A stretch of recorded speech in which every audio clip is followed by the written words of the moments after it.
ہے تو یہ فرما رہا ہے کہ بندے تو نے میری خاطر اتنا کچھ کیا، اب تیرا ہاتھ پکڑ کر تجھے تیری منزل تک پہنچا دوں۔ اولئک علی ھدی من ربہم واولئک ھم المفلحون۔ بندے اب ہم نے دروازے کھول دیے ہیں، اب یہ ہدایت ہے جس کا وعدہ کیا تھا، اگر تو حقدار نہیں تو اور کون حقدار ہے؟ اب ان ہدایت کے راستوں پر چلتا جا، وَأُولَئِكَ هُمُ الْمُفْلِحُونَ، اور کامیابی اور کامرانی کی منزل پر فائز ہوتا جا، جھنڈے گاڑتا جا، کامیابیوں کے جھنڈے گاڑتا جا، سب ناکامیاں دور ہو جائیں گی، پریشانیاں، وہم و گمان سب دور ہو جائیں گے۔ یاد رکھیے، تو یہ جو ایقان ہے یہ کیا اطمینان کے بعد آتا ہے، ایقان اطمینان کے بعد آتا ہے۔ حضرت ابراہیم علیہ السلام نے اللہ رب العزت سے پوچھا، رب ارنی کیف تحیی الموتى، میرے رب ذرا دکھا دے یہ نظارہ کہ تو مردے کیسے زندہ کرتا ہے، تو مردے کیسے زندہ کرتا ہے، ذرا دکھا دے، مجھے دکھا دے۔ دیکھنے کی بات ہو رہی، کیا اللہ پاک فرماتے ہیں اولم تؤمن، میرے ابراہیم کیا تو ایمان نہیں رکھتا اس بات پر کہ میں مردے زندہ کر لیتا ہوں اور مردے زندہ کرتا رہتا ہوں، اور میرے لیے مردے زندہ کرنا کوئی بڑی بات نہیں، میں کر سکتا ہوں، قادر ہوں، تو کیا تو ایمان نہیں رکھتا؟ فمن قال بلا، مولا ابراہیم ہو کر ایمان نہ رکھوں یہ کیسے بات؟ ایمان تو رکھتا ہوں، ایمان تو بن دیکھے بھی ہے، ایمان تو الذین یؤمنون بالغیب، بن دیکھے ایمان، تو جب بن دیکھے مانتا ہے تو دیکھنے کو کیوں کہتا ہے؟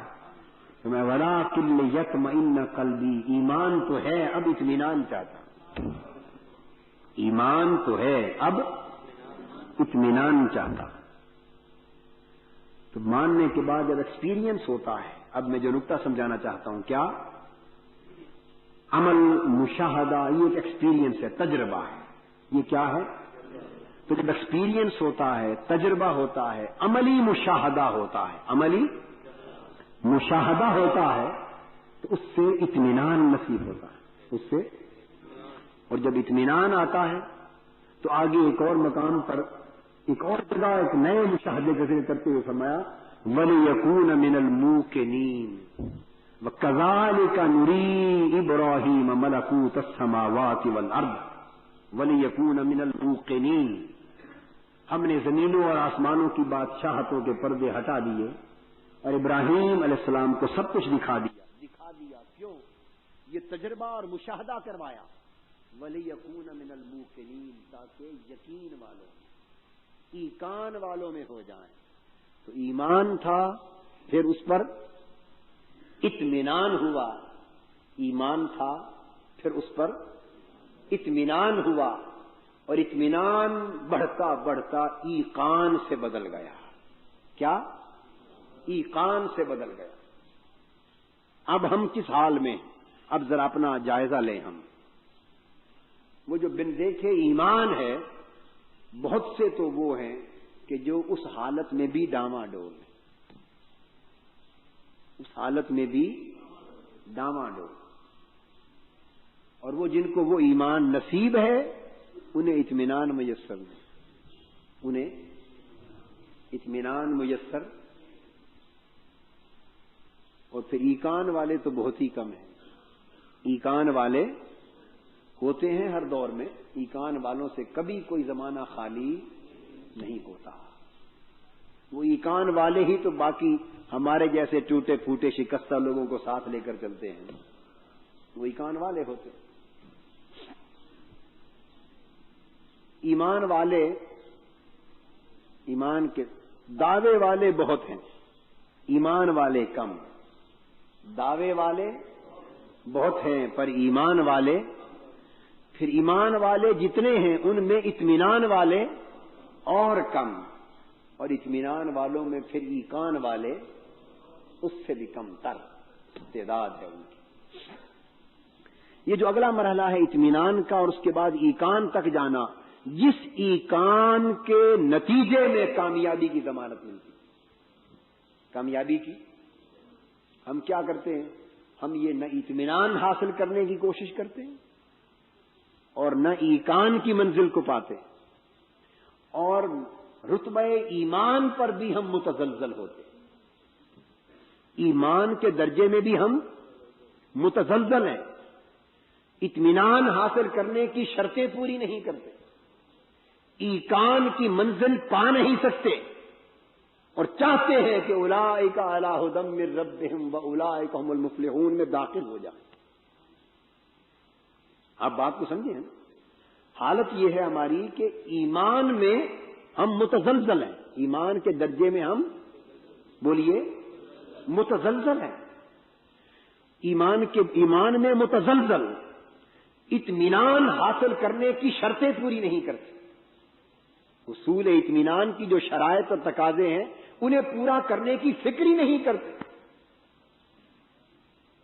اور ایقان کا تصور ہی زندگی میں نہیں آیا. اور یہ سارے مرحلے چھوڑ کر چاہتے یہ ہیں کہ وہ نتائج جو ایقان پر مبنی، جو اطمینان پر مبنی ہیں، وہ بغیر ان مرحلوں کو عبور کیے ہمیں نصیب ہو جائیں. ہم اولئک ھم المفلحون کے زمرے میں آ جائیں، کامیابی اور کامرانی کا مجدہ ہمیں سنایا جائے. یہ ممکن نہیں. تو میں جو نقطہ سمجھا رہا تھا وہ یہ کہ ایمان اطمینان میں بدلتا ہے ایکسپیرینس کے ذریعے.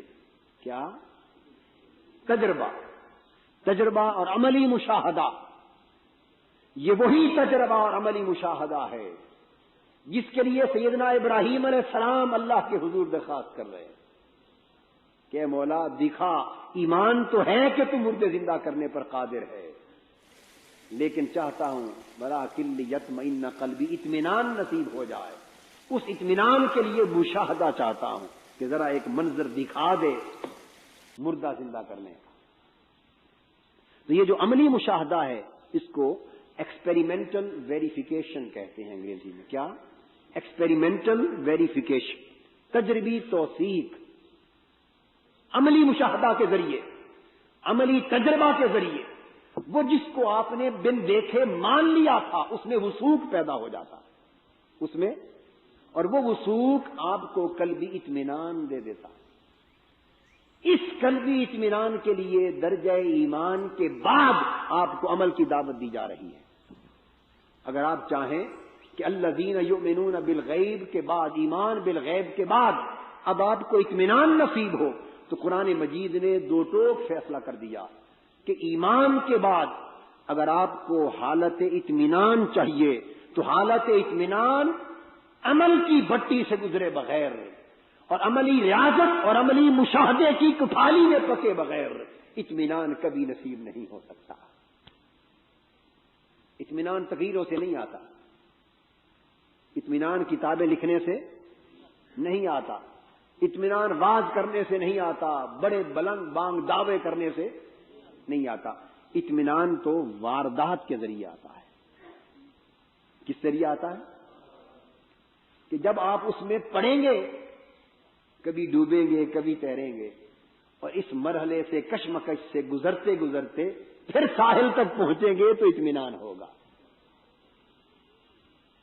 کبھی اسی کشمکش میں گزری میری زندگی کی راتیں، کبھی پیچ و تاب راضی، کبھی سوز و ساز رومی. ایک شخص نے اگر تیراکی کا فن کتابوں میں پڑھا ہو، کیا؟ تیرنے کا فن کتابوں میں پڑھا ہو، اور اگر اس پر 1000 کتابیں بھی پڑھ لی، 1000 کتابیں، اور اس کے اوپر پھر وہ کتابیں لکھے، ریسرچ کرے، اس کی تمام تفصیلات کو بیان کرے، اور بعد ازاں وہ اس فن کا اگر کسی یونیورسٹی میں یہ سبجیکٹ ہو تو پروفیسر لگ جائے. اب پروفیسر، فل پروفیسر، یہ کسی فن میں علمی مہارت کا آخری درجہ ہے، اس سے بڑا درجہ دنیا میں کوئی نہیں. اب بات سمجھیں. ہمارے ہاں تو نجومی پروفیسر کہلاتے ہیں نا، بہت سے جعلی پروفیسر ہوتے ہیں. جی جعلی پروفیسر بہت ہوتے ہیں ہمارے یہاں، مگر میں آپ کو اصولی بات بتا رہا ہوں.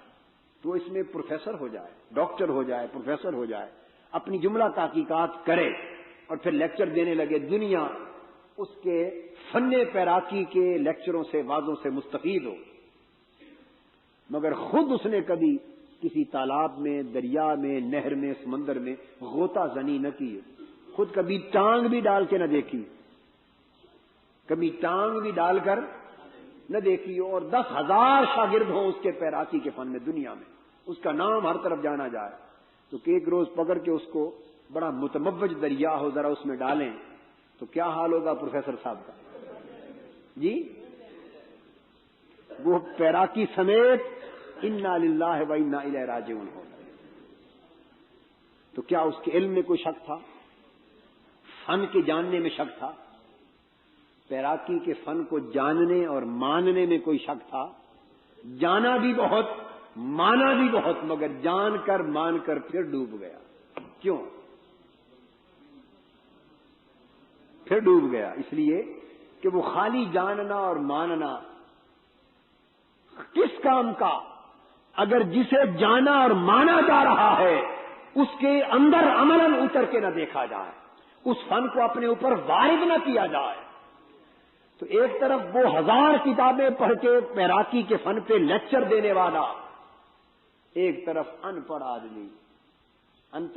آدمی ملاح، جس غریب نے 2 حرف بھی نہیں پڑھے فن پیراکی پر، اس کا ایک لیکچر بھی اٹینڈ نہیں کیا، مگر اس نے زندگی یہ گزر کی کہ تالابوں میں، نہروں میں، دریاؤں میں، سمندروں میں ڈوب ڈوب کر، تیر تیر کر، ہاتھ پاؤں مار مار کر، اس طرح زندگی کے دن راتیں گزاری۔ اب وہ ڈوبتا ہے تو جتنی دیر چاہے وہ غائب رہتا ہے، جب چاہے نکل آتا ہے، ساحل پہ پہنچتا ہے۔ تو دیکھیے کہ منزل کس نے پائی، اس 1000 کتاب کے مصنف نے فن تیراکی پر، یا وہ جو ایک حرف بھی نہیں پڑھا مگر ساحل کو پا گیا؟ منزل کس نے پائی؟ جی اس نے پائی جو اس کے اندر اترا ہے۔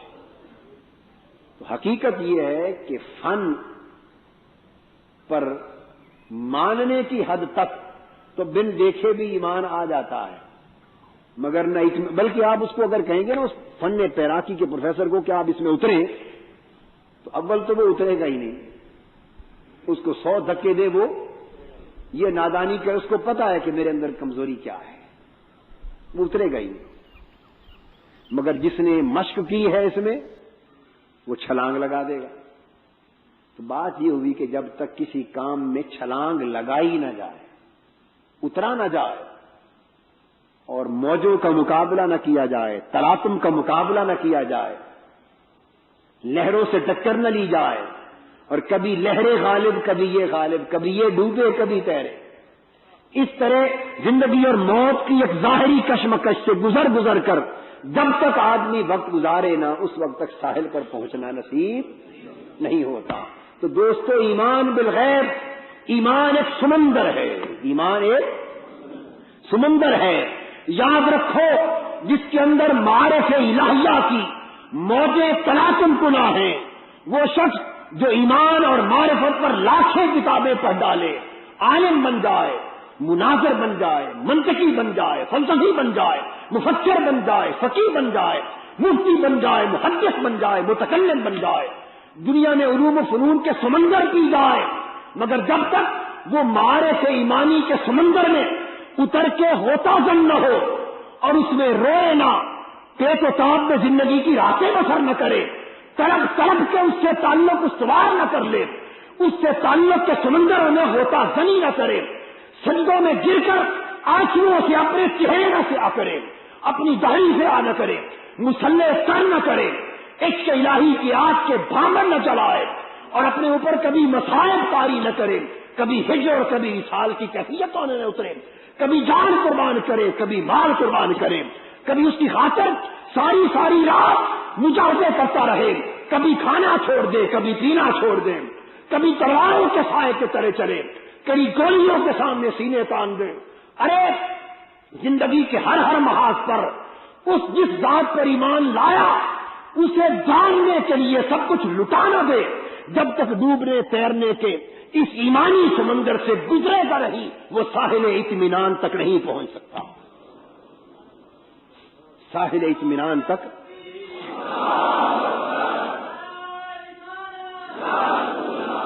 اطمینان کے ساحل تک نہیں پہنچ سکتا، اور پھر اطمینان کے ساحل تک پہنچے گا تو پھر اسے ایقان بھی نصیب ہوگا۔ اللہ رب العزت نے اس مرحلے میں ڈالنے کے لیے فرمایا وَيُقِيمُونَ الصَّلَاةَ وَمِمَّا رَزَقْنَاهُمْ يُنْفِقُونَ۔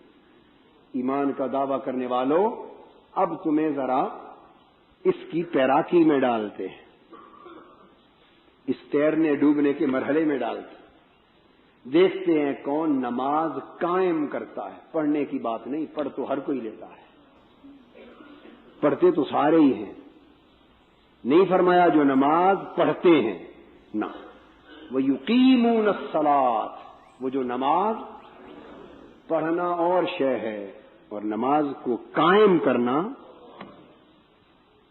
وَمِمَّا رَزَقْنَاهُمْ يُنْفِقُونَ، اور جو کچھ ہم نے انہیں دیا ہے، جو کچھ اس میں سے خرچ کرتے ہیں۔ لاکھ پاس ہو تو تھوڑا زیادہ ہر کوئی خرچ کر گزرتا ہے، مگر قرآن نے لاکھ اور ہزار کی قید نہیں لگائی، جو کچھ ایک لقمہ بھی دیا ہے تو اس میں سے بھی خرچ کرتے ہیں۔